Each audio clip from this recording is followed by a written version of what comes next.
3 guru bahasa Melayu dinobatkan sebagai penerima Anugerah Guru Arif Budiman atau AGAP tahun ini.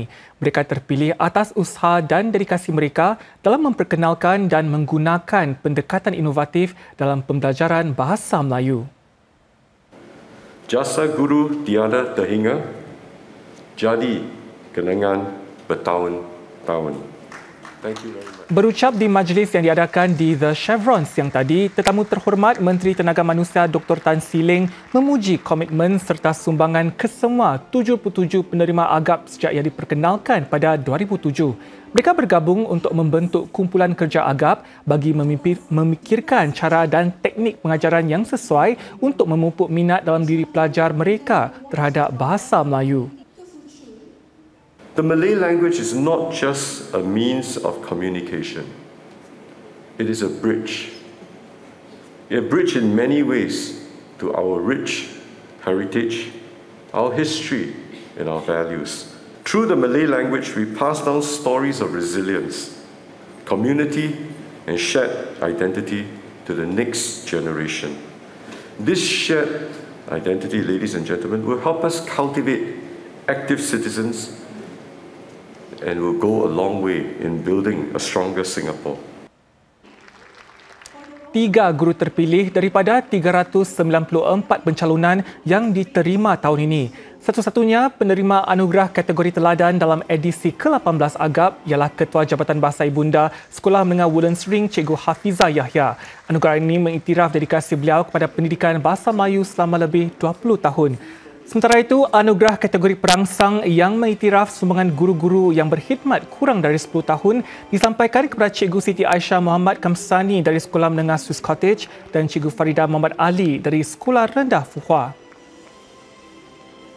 Selamat sejahtera murid-murid. Selamat sejahtera. Ini bukan kelas muzik. Ia adalah kelas bahasa Melayu untuk murid-murid darjah 4 di Sekolah Rendah Fuhua. Dengan menggunakan aktiviti kreatif, Cikgu Farida Muhammad Ali mengubah pengalaman pembelajaran menjadi sesuatu yang menyeronokkan dan bermakna. Pendekatan inovatif beliau bukan sahaja memupuk minat tetapi juga membangkitkan kecintaan yang mendalam terhadap bahasa Melayu dalam kalangan pelajarnya. Daripada mereka menyanyi itu, mereka dah rasa bahawa ini merupakan suatu suasana yang selamat untuk saya belajar dan bukanlah sesuatu yang menggerunkan atau menyeramkan.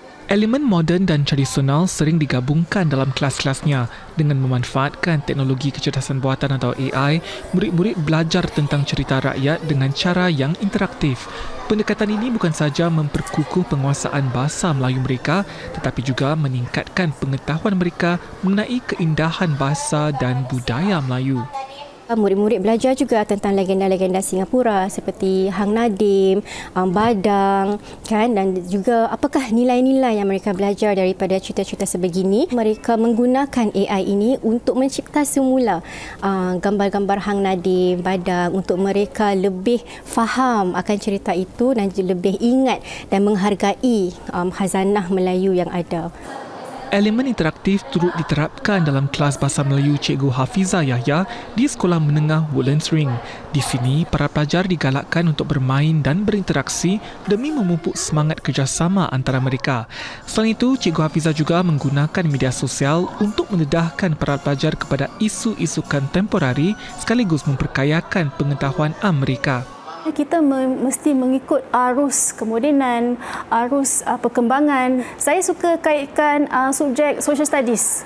Saya suka kaitkan subjek sejarah, subjek geografi, ilmu alam dan sebagainya. Ada juga sikitlah ilmu agama lah, tentu sekali, kerana saya rasa sebagai guru bahasa Melayu, salah satu ialah nilai Islam. Sepanjang 21 tahun dalam bidang pendidikan, Cikgu Hafizah berpegang kepada prinsip untuk membina hubungan yang erat dengan para pelajar dan rakan pendidik. Inilah antara teladan pendeta Cikgu Arif Ahmad yang beliau kagumi. Apa yang saya mempelajari daripada Cikgu Arif adalah untuk sentiasa berkolaborasi dengan guru-guru yang lain. Kita mesti melihat kepada kekuatan semua rakan-rakan seperjuangan kita. Kalau kita hanya melakukan perkara secara berdikari, tidak mahu meminta bantuan, kita hanya dalam ketinggalan. Saya melihat diri saya sebagai guru kehidupan. Saya memang mementingkan mengkongsi nilai-nilai murni.